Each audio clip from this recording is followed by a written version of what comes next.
Hi guys, what's up? My name is Gwendolyn and today I'm super excited because I'm finally going to be talking about something I wanted to talk about for a long time, and that is how to give a successful DECA presentation. Alright, so before we start, I thought I'd share a little bit about me and my experience with DECA. I am a first year at the University of North Carolina, Chapel Hill, planning to major in business with a concentration in marketing and English with a concentration in writing, editing, and digital publishing. I went to high school in Cincinnati, Ohio, where I was in DECA for 3 years. My first year I was a sophomore and I was in the marketing communications event. I placed first at districts and did not place at state. My second year I was in the advertising campaign presentation, where I placed first at districts, third at state, and did not place at ICDC. And my last year, which was my senior year in high school, I was in the integrated marketing campaign product event, where I placed first at districts, second at state, and first at ICDC. In first place, Gwendolyn Flicker.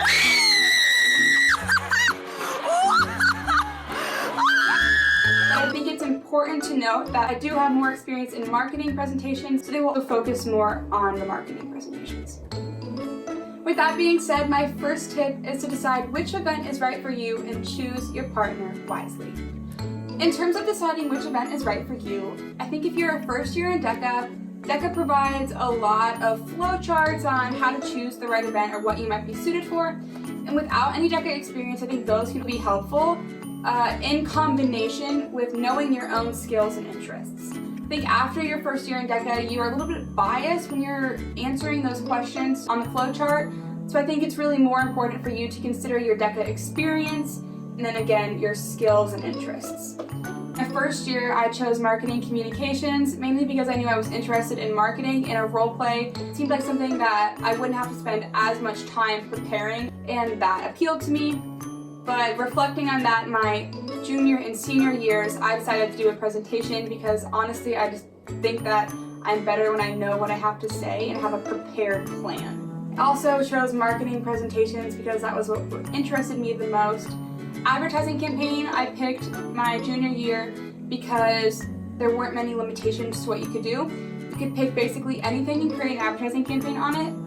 And my senior year, I chose integrated marketing campaign product because the previous 3 marketing representative presentations were done away with, and the new presentations that they now currently still have are integrated marketing campaign product, integrated marketing campaign service, and integrated marketing campaign event. I started out my senior year in the integrated marketing campaign service category, but a couple weeks before districts, I had a complete meltdown and realized that I wasn't passionate about what I had chose. I ended up switching with another group to where I was then in the integrated marketing campaign product category. I gave my presentation senior year on stimulating pre-orders for an upcoming young adult novel. So the second part of that tip is to choose your partner wisely, and this is something that I consider extremely important if you want to be successful in DECA. Almost every single year that I was in DECA, I had someone come to me or someone's come to me and say that they didn't like the partner they chose and that they felt that they had different goals in their partner. So I think if you decide that you want to have a partner, it's really important to consider what your goals are in comparison to what your partner's goals are in DECA. And by that I mean how far you want to go in competition and how much work you're willing to put into your project or your role play. So for instance, if you maybe just want to go to ICDC and you don't particularly care about how you do at ICDC, you want to go for the experience, for the networking opportunities, that is completely different, and your approach will be completely different than someone who actually wants to place at ICDC or someone who doesn't even want to go at all. You would think that everyone would join DECA with the intention of wanting to go to ICDC, but there are a lot of people I've met who have no interest in attending ICDC. My second tip is to do research, and then do some more research. I think research is extremely important when preparing a presentation because you really need to know as much about the industry as possible, and also looking at previous examples on DECA's website or just doing research on the type of strategies you could use will really help you think about what you could implement in your own presentation.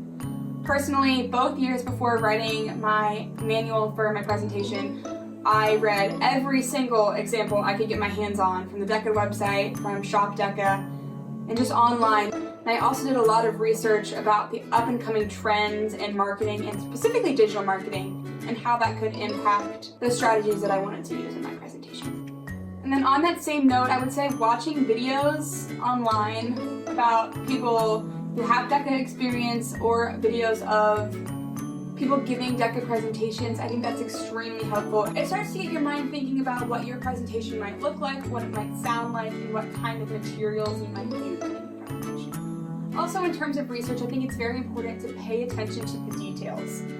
And by details, I really mean look at specific strategies that have been successful in real-life marketing campaigns, or in the examples that you're finding online from DECA, look at what may have set them apart from others, and don't be afraid to be super specific so that you know when you're writing your own manual and you're creating your own presentation what might be helpful.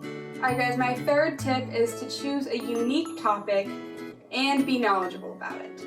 I think this is what set me apart my senior year, where I placed first at ICDC. I chose to give a presentation focusing on stimulating pre-orders for an upcoming young adult novel.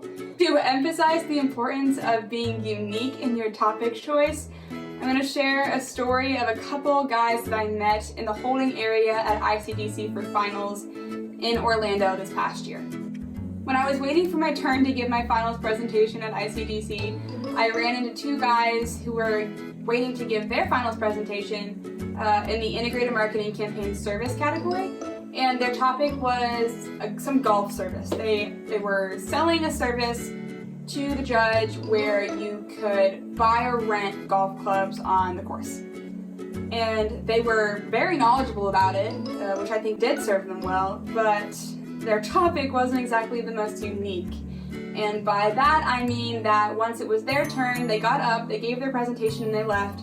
I was still waiting to give my presentation when they brought in the next group for the Integrated Marketing Campaign Service category.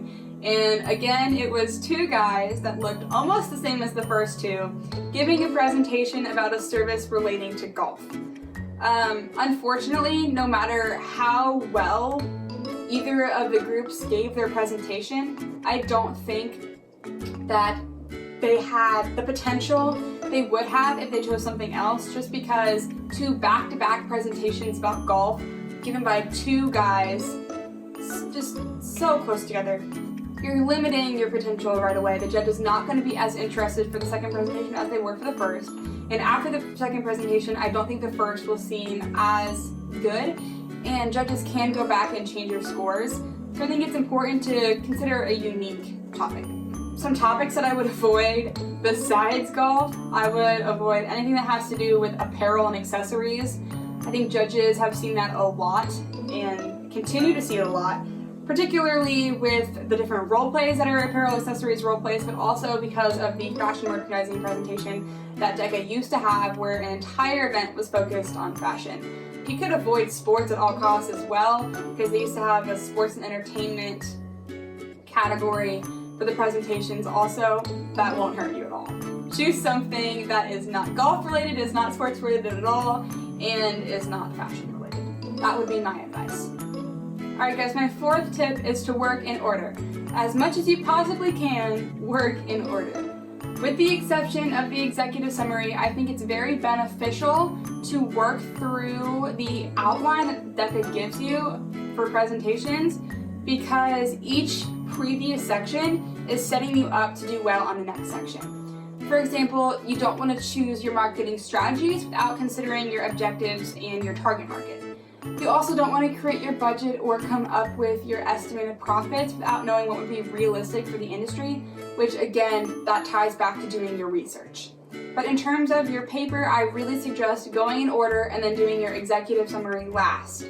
Again, your executive summary should be no more than 1 page long, not even on the first line of the second page.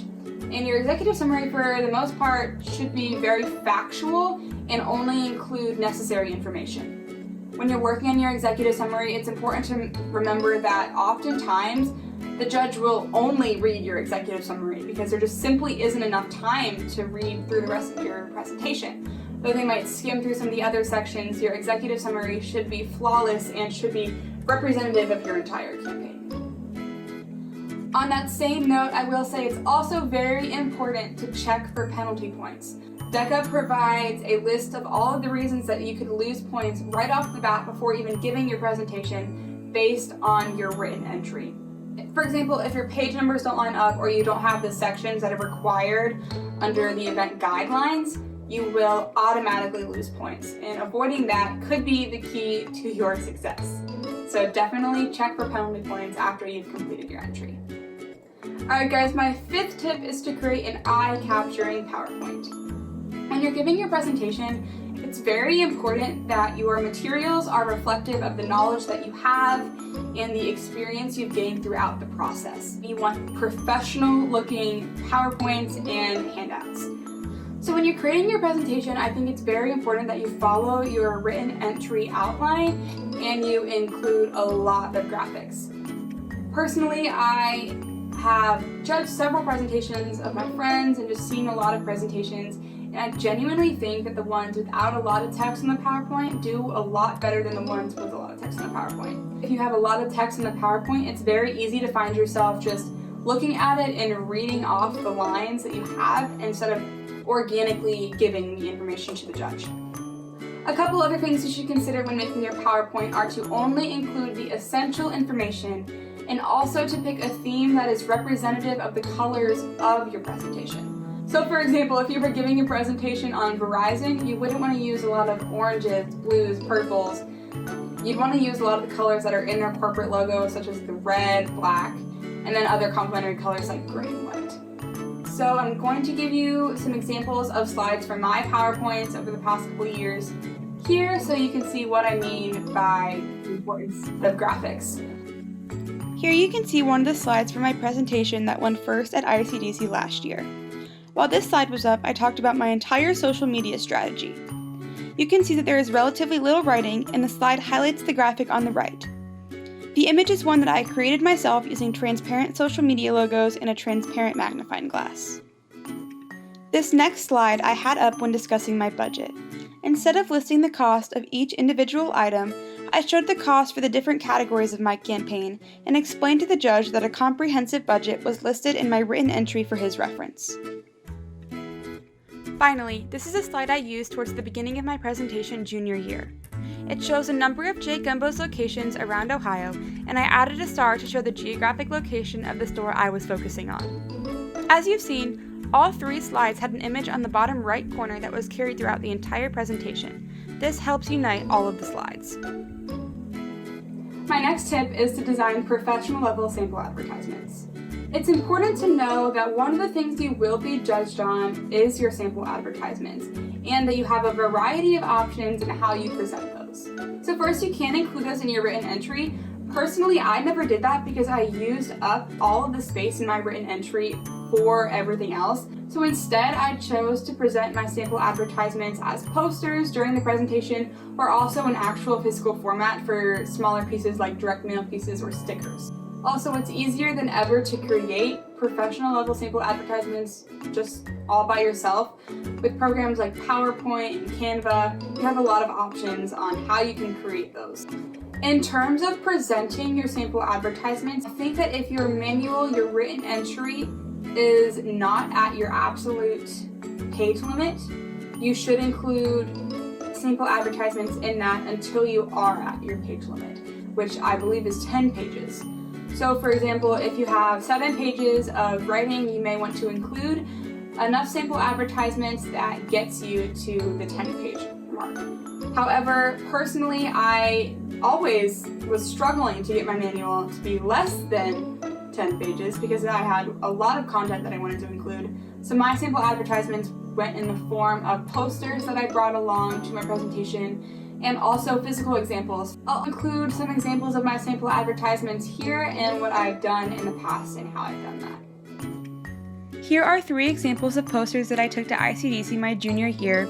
Each was printed to be 20 by 30 inches. I had 6 total and they were mounted to the front and back of 3 20 by 30 foam boards. You can see that they are fairly cohesive and appear to be part of a set. I took a slightly different approach my senior year, opting to put all of my sample advertisements on one board. This way I could narrow down the number of boards I had from 6 to 4. By doing so, I was able to limit the number of times I had to change the large poster boards in the middle of my presentation. This is an example of a mock-up direct mail piece that I created and printed at my local FedEx office print center. The judges seem to really like this at both state and ICDC, so if you have the opportunity to create physical examples of suggested advertising media, I highly recommend doing so. Tip number 7 is to have a prepared introduction and closing statement.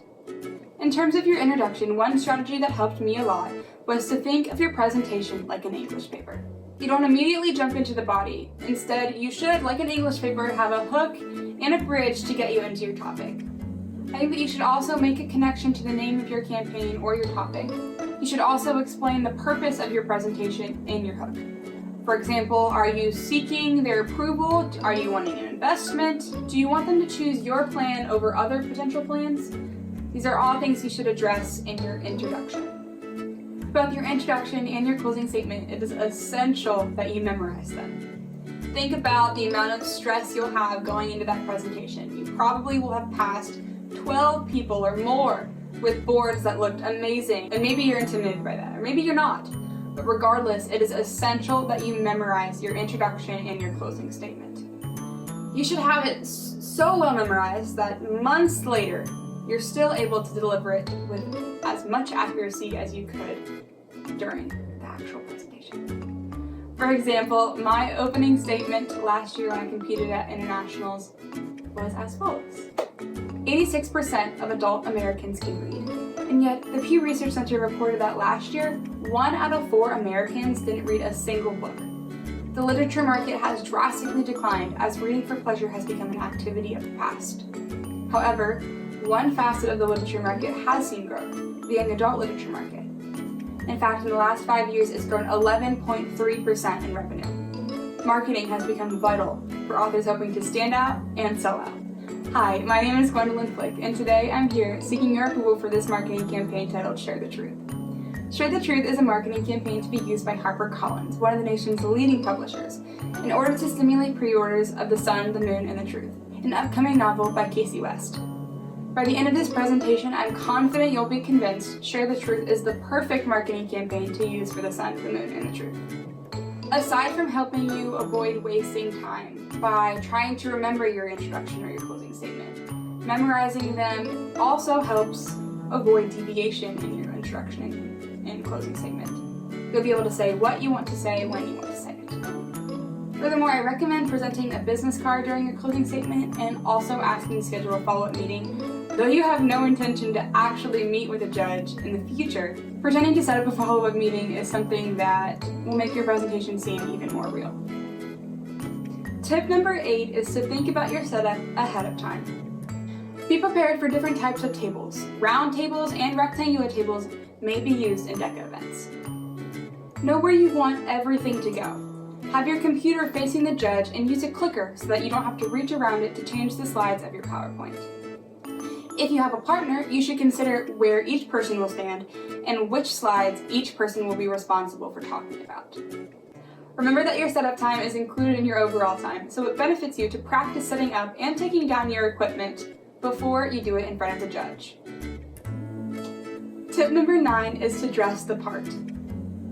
Follow DECA's dress codes, which are listed on their website at deca.org. If you have a partner, coordinate what colors you will wear and potentially even buy the exact same clothes so that you match. You don't want to draw attention away from your presentation by what you're wearing. If you're giving a presentation and you have a specific color of your presentation, make sure that your outfit doesn't clash with the colors of your presentation. Also, if you can match what you're wearing to your presentation, that will help as well. For example, my junior year, I gave a presentation about the Cajun restaurant J Gumbo's and wore a maroon dress because it matched the colors in their logo. My senior year, I chose a yellow dress because it matched the yellow, blue, and light purple theme that I had in my presentation. When dressing the part, it's important to invest in clothes that fit. If you're planning on being in DECA for more than 1 year, you'll probably be able to wear the same clothes repeatedly year after year. So investing in clothes that fit well your first year will save you time in the future.